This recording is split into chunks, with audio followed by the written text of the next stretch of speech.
Hello students, welcome back to Safia ma'am's bright academy. तो student, मैं आपके लिए साइंस पेपर 2 के कुछ इंपॉर्टेंट सोल्यूशन लाई हूँ। तो जैसे कि कल आपका पेपर है, तो अगर आपने इतना प्रैक्टिस किया तो मे बी आप लोग के एग्ज़ाम्स में इससे रिलेटेड कुछ इंपॉर्टेंट क्वेश्चंस पूछेगा। तो चलो देखते हैं। तो क्वेश्चन नंबर 1 का बी देखो। क्वेश्चन नंबर 1 के बी में आपको क्वेश्चन क्या पूछा है? Name the hormone secreted by the ovary of womens. आपको क्वेश्चन क्या पूछा है कि वुमेन की जो ओवरी होती है वो कौन सा हार्मोन सिक्रेट करती है। तो वो कौन सा हार्मोन सिक्रेट करती है उसके आंसर मैंने कंटिन्यू लिखी हूँ, बट आप आंसर नीचे लिखना, आपको जैसा पता है। ठीक है, मेरे पास स्पेस नहीं था तो मैंने कंटिन्यू लिखा। तो इसका आंसर क्या है? Estrogen and progesterone. ठीक है, वुमेन की जो ओवरी होती है उसमें कौन सा हार्मोन सिक्रेट होता है? उसमें estrogen and progesterone hormone secrete होता है। सेकेंड क्वेश्चन आपको मैचअप पूछा है। ठीक है, सलाम मुंबई फाउंडेशन। तो सलाम मुंबई फाउंडेशन कौन सा ये किसके रिलेटेड है? इसका आंसर क्या बता रहा है? Freedom from tobacco.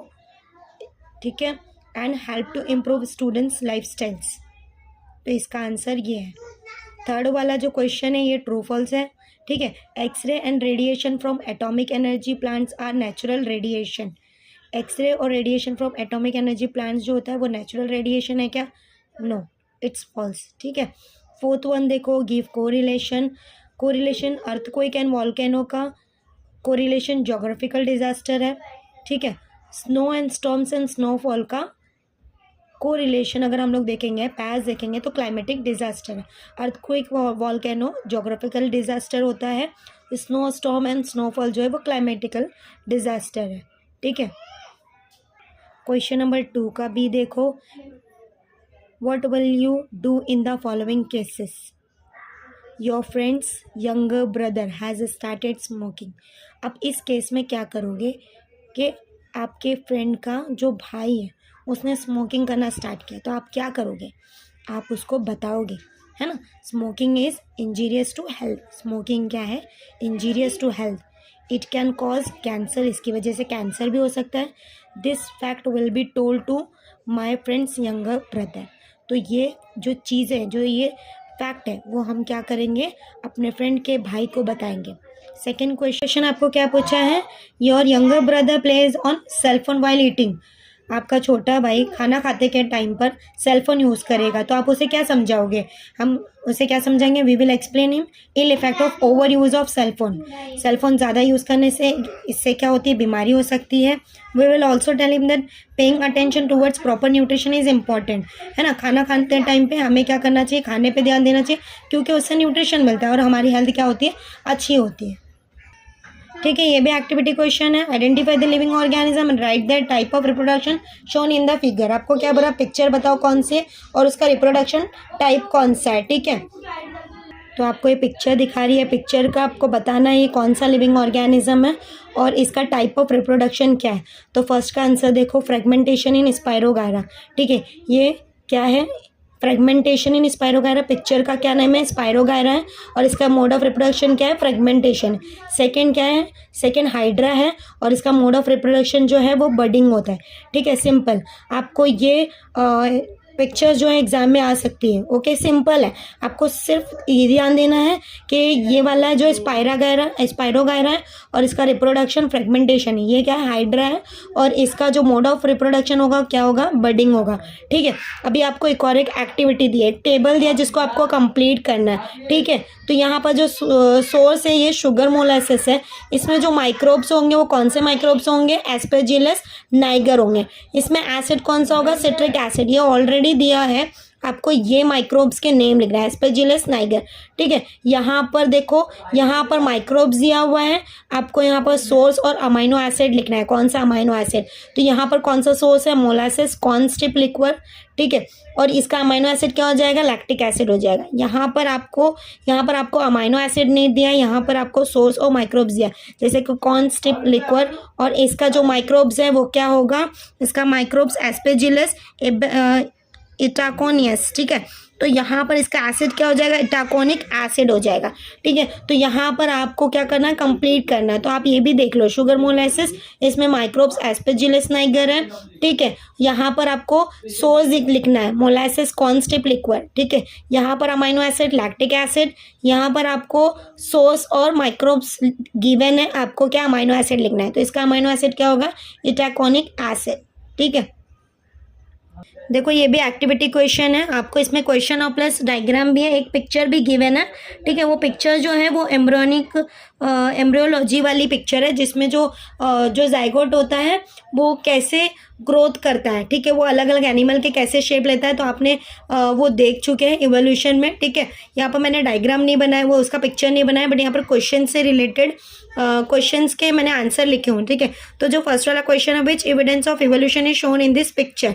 ठीक है, वो पिक्चर में आपको एविडेंस ऑफ इवोल्यूशन क्या दिख रहा है, एम्ब्रियोलॉजिकल एविडेंस दिख रहा है, एम्ब्रियोलॉजिकल एविडेंस दिख रहा है। ठीक है, जो एक जाइगोट से जो बेबी फॉर्म होता है, उसके बीच का जो स्टेप होता है, तो उस स्टेप को इस पिक्चर में शो किया गया है। ठीक है, तो उस पिक्चर को हम लोग एम्ब्रियोलॉजिकल एविडेंस बोलते हैं।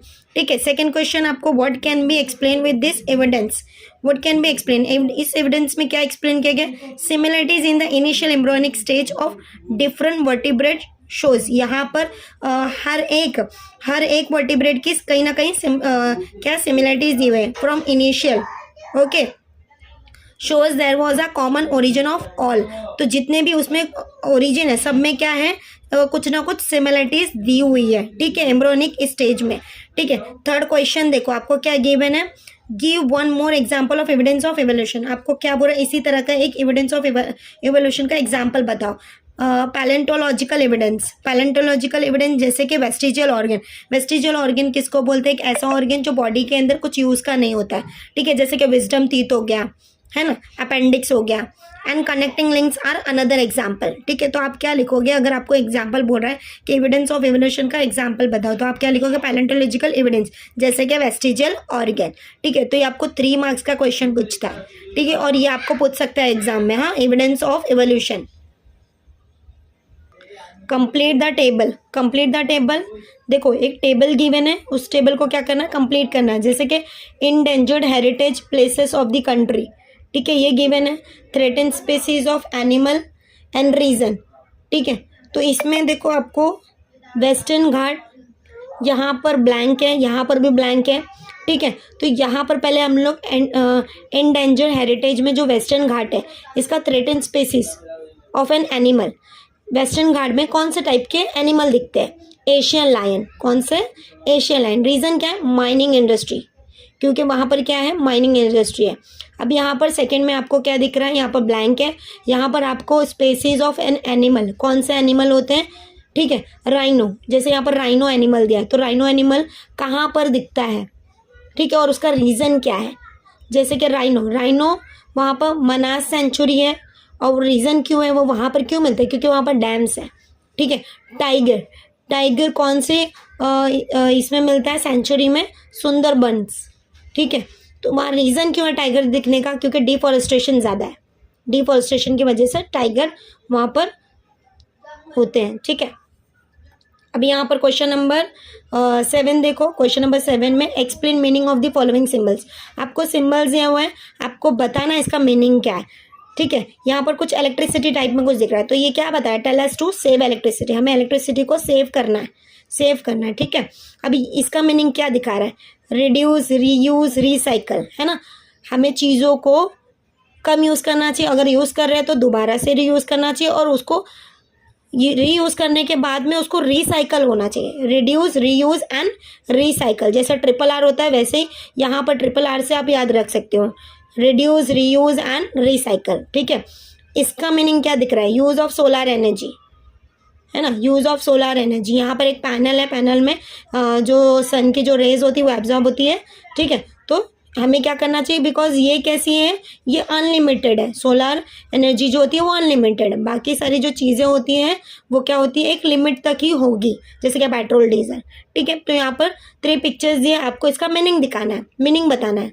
ठीक है, अब यहाँ पर आपको एक पिक्चर दिया हुआ है, उससे रिलेटेड क्वेश्चन है, और यहाँ पर मैंने आंसर भी लिखे हूँ। तो यहाँ पर आप देखो, which energy is generated from the power plant, कौन सी एनर्जी जो होती है वो पावर प्लांट को जनरेट करती है? Electricity generated from natural gas. ठीक है, तो यहाँ पर कौन सी एनर्जी जो हो रही है वो पावर प्लांट को जनरेट कर रही है? इलेक्ट्रिसिटी। इलेक्ट्रिसिटी किससे जनरेट हो रही है? नेचुरल गैस से। किससे जनरेट हो रही है? नेचुरल गैस से। ठीक है, अब यहाँ पर देखो second, state it's sources. States, पहले आप यहाँ पर पिक्चर में देख लो क्या क्या दिखा रहा है।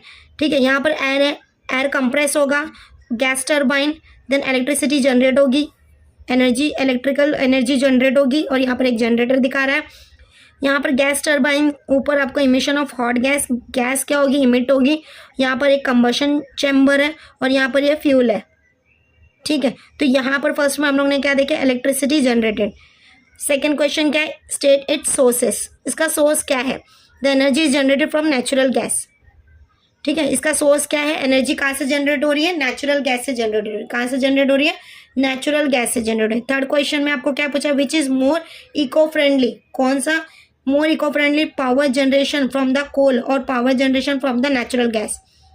कौन सा ऐसी जो एनर्जी है जो जनरेट होगी इको फ्रेंडली जनरेट होती है from coal and natural gas से? इसका आंसर हम लोग देखते हैं।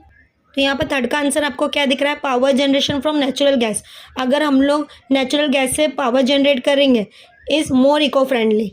Natural gas does not contain sulphur. क्या बोल रहा है? अगर हम लोग नेचुरल गैस से एनर्जी पावर जनरेट करते हैं तो ये ज़्यादा इको फ्रेंडली होगा, और नेचुरल गैस जो होता है इससे ये इको फ्रेंडली नहीं है। क्यों? क्योंकि इसमें कहीं ना कहीं सल्फर है।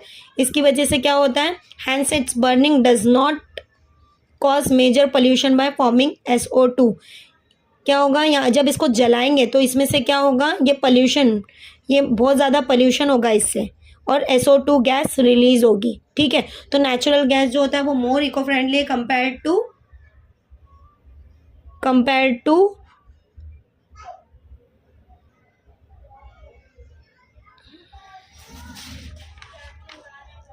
टू कोल। ठीक है, तो नेचुरल गैस जो है वो मोर इको फ्रेंडली है। क्यों? क्योंकि उसमें सल्फर नहीं होता है, और अगर जैसे कि कोल में अगर सल्फर होता है तो उसको अगर बर्न करेंगे, जलाएंगे, तो उसमें क्या होगा? SO2 गैस रिलीज होगी, जिससे बहुत ज़्यादा पोल्यूशन होगा। अभी देखो आपको क्वेश्चन नंबर 4 है। क्वेश्चन नंबर 4 जो है वो 5 मार्क्स का पूछता है। एनीवन लिखना होता है, तो आपको एक ऑप्शन में दिया रहता है। तो ठीक है, ये क्वेश्चन नंबर 3 और क्वेश्चन नंबर 4 ये बहुत ही सिंपल होता है, बिकॉज ये एक्टिविटी बेस्ड क्वेश्चन होता है। तो क्वेश्चन नंबर 4 आपको यहाँ पर क्या गिवन है? Identify the specimens and the phylum to which they belongs. हम लोग को यहाँ पर पिक्चर को आइडेंटिफाई करना है और यहाँ पर बताना है कि इसका फाइलम कौन सा है, और उसकी क्लासिफिकेशन भी लिखनी है। ठीक है, तो यहाँ पर आप फर्स्ट पिक्चर में देख रहे हो, आपको ये कुछ ऑक्टोपस जैसा दिख रहा होगा। ये स्टार फिश है, ये लिजार्ड है, और यहाँ पर ये बैट है। ठीक है, और यहाँ पर ये क्या है? बैलेनोग्लोसस। ठीक है, तो हम लोग एक एक करके सबका क्या देखेंगे? पहले इसका स्पेसिमेंस देखेंगे, कौन सी पिक्चर है। ठीक है, वो तो मैंने बता दी। इसका किंगडम देखेंगे, डिवीजन देखेंगे, फाइलम, एग्जाम्पल देखेंगे। ठीक है, तो यहाँ पर फर्स्ट वाला देखो, आपको फर्स्ट में क्या दिखा रहा है? द स्पेसिमेन क्या है? ऑक्टोपस है। किंगडम एनिमेलिया है। डिवीजन नॉन कोर्डेटा है। फाइलम में क्या लिखोगे? मोल्यूस्का, एग्जाम्पल ऑक्टोपस। सेकंड में आपको ये स्टारफिश है ना, तो आप स्पेसिमेन में स्टारफिश लिखोगे। फाइलम में आप क्या लिखोगे? देखो किंगडम सेम आपको लिखना है, किंगडम एनिमिलिया ना, तो इसका भी किंगडम एनिमिलिया लिखना है। ठीक है, डिवीजन में आप नॉन कोर्डेटा लिखे हो, यहाँ पर भी नॉन कोर्डेटा है। फाइलम में यहाँ पर मॉल्यूस्का था, यहाँ पर आप इकाइनोडर्मेटा लिखोगे। ठीक है, अभी थर्ड वाला आपको क्या गिवन है? लिजार्ड है, वॉल लिजार्ड है। ठीक है, तो यहाँ पर स्पेसिमेन में आप वॉल लिजार्ड लिखोगे, और यहाँ पर फाइलम में आप क्या लिखोगे? कॉर्डेटा, और सब फाइलम क्या है? यहाँ पर वॉल लिजार्ड में आप फाइलम लिखोगे कॉर्डेटा, और सब फाइलम में वर्टिब्रेट। क्लास क्या है? रेप्टिलिया। ठीक है, क्लास क्या है? रेप्टिलिया। फोर्थ वन क्या दिखा है आपको? The specimen is balanoglossus. ठीक है, तो इसका फाइलम क्या दिखा रहा है? हेमिकॉर्डेटा। क्या दिखा रहा है इसका फाइलम? हेमिकॉर्डेटा दिखा रहा है। लास्ट वन क्या दिया आपको? लास्ट वन आपको बैट दिया है, तो बैट क्या है? Bat, the specimen is bat. ये क्लास कौन से क्लास से बिलोंग करता है? मैमेलिया। ठीक है, कौन से क्लास से बिलोंग करता है ये? मैमेलिया। क्वेश्चन नंबर 4 एक देख लेते हैं, ठीक है। एक पैराग्राफ गिवन है, उसमें क्वेश्चंस हैं, आपको उसमें से आंसर फाइंड करके लिखना है, ठीक है। तो क्वेश्चन नंबर 4 में आपको मोस्टली पैराग्राफ पूछता है या फिर मेजर पिक्चर दी हुई होगी, बड़ी पिक्चर, और मोस्टली ये जो है क्वेश्चन चैप्टर नंबर 6 से आपको ज़्यादातर एक्टिविटी क्वेश्चन पूछता है। तो चैप्टर नंबर 6 और चैप्टर नंबर 7 भी पढ़ लेना, जितने भी पावर प्लांट है, जितने भी थर्मल एनर्जी है, वो सब आप एक बार, एक्टिविटी बेस्ड चैप्टर है तो आप वो एक बार जस्ट पूरा चैप्टर एक बार रीड कर लेना, क्योंकि इससे उसके बेस पे ही एक्टिविटी क्वेश्चन आपको पूछता है।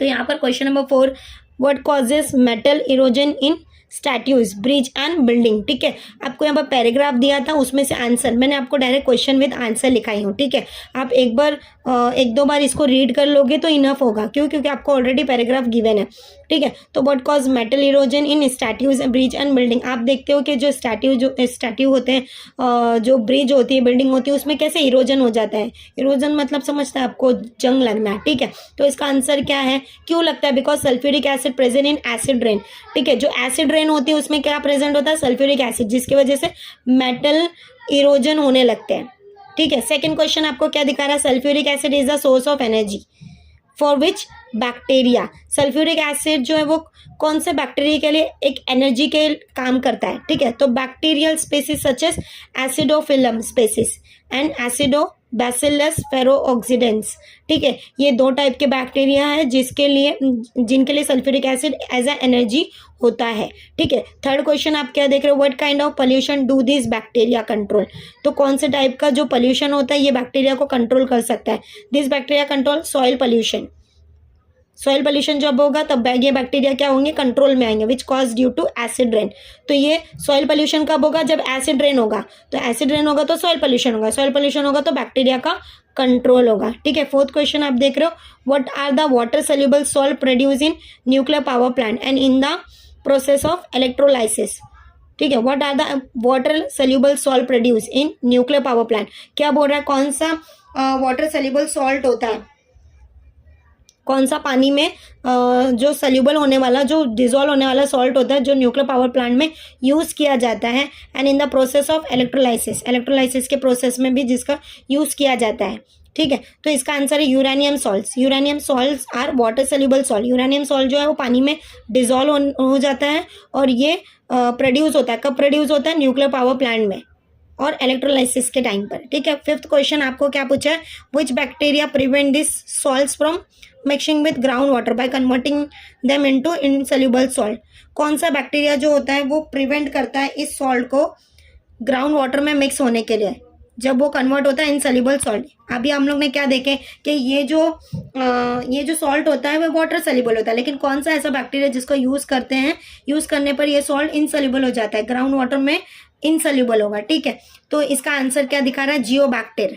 जियोबैक्टीरिया बैक्टीरिया जो होता है ये एक ऐसा बैक्टीरिया जो यूरेनियम सॉल्ट को वाटर में इनसोल्यूबल करता है।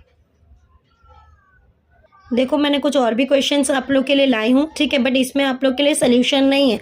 तो ये जो है ये बहुत ही इम्पॉर्टेंट क्वेश्चन है, तो जो भी मैंने अभी वीडियो में आपको एक्सप्लेन किया वो भी पढ़ लो और इससे पहले वाली वीडियो भी देख लो अच्छे से, और जो अभी मैं आपको बता रही हूँ इसके भी सोल्यूशन फाइंड करके आप एक बार देख लो, क्योंकि मैंने जो भी मैंने पढ़ाया है या जो भी मैं अभी आपको बता रही हूँ वो सब एक्टिविटी बेस्ड क्वेश्चन है, ऑब्जेक्टिव्स है, तो आपको इसके लिए बहुत ज़्यादा टाइम नहीं लगेगा।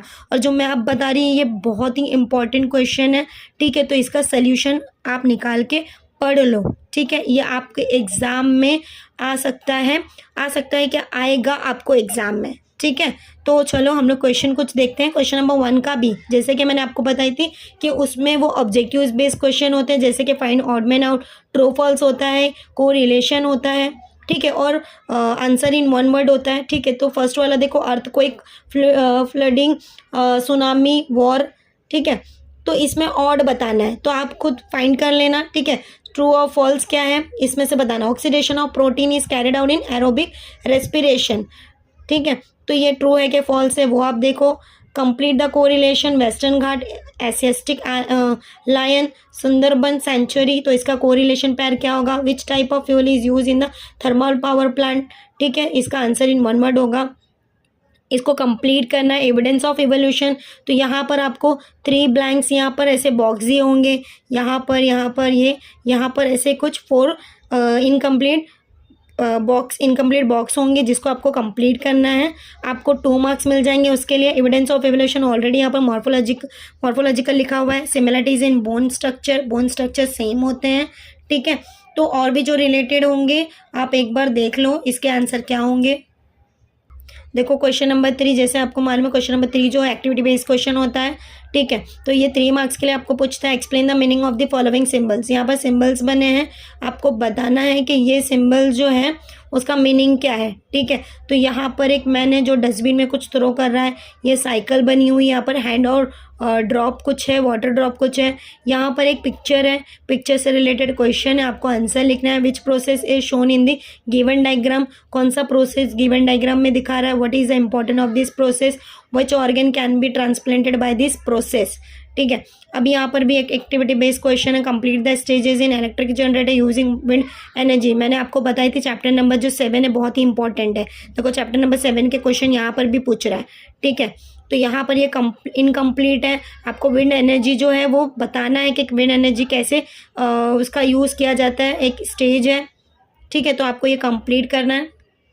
क्वेश्चन नंबर 5 जो है आपको, क्वेश्चन नंबर 4 जो है वो 5 मार्क्स के लिए पूछता है। व्हाट विल यू डू, आप क्या करोगे। You are spending more time on internet, अगर आप बहुत ज़्यादा टाइम इंटरनेट पे वेस्ट करते हो। Child of your neighbour is addicted to tobacco chewing, आप क्या करोगे अगर आपके घर के बाजू में एक बच्चा है जो बहुत ज़्यादा एडिक्ट करता है, टोबैको च्यूइंग ज़्यादा करता है। Your sister has become in communicative, तुम्हारी सिस्टर जो है वो मतलब सोसाइटी में ज़्यादा बात नहीं करती है, ठीक है। इनकम्युनिकेटिव, बहुत कम बात करती है, ठीक है। You have to use free space around your home for good purpose, आप अपने घर के आजू बाजू में जो फ्री जगह है तो उसको गुड पर्पस के लिए किस तरह से यूज़ करते हो। 5th क्वेश्चन आपको, your brother studying 12th has develop the stress, तुम्हारा भाई 12th क्लास में पढ़ रहा है और उसको बहुत ज़्यादा स्ट्रेस है ना। जैसे कि एग्ज़ाम चल रहे थे तो 12th के स्टूडेंट्स को बहुत ज़्यादा स्ट्रेस था, ठीक है। तो ये जो मैंने अभी जितने भी क्वेश्चंस आपको बताई हूँ इसका आप आंसर फाइंड करो, ये पढ़ो, आपको एग्ज़ाम में ज़रूर पूछेगा,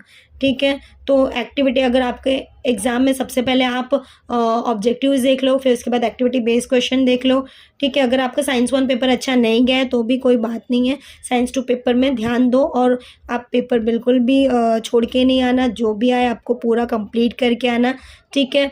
और अगर आपको मेरी वीडियो पसंद आए तो प्लीज़ लाइक करो, सब्सक्राइब करो और कमेंट भी करो कि मैं अपनी चीज़ों को किस तरह से इम्प्रूव कर सकती हूँ। Okay, thank you, all the very best.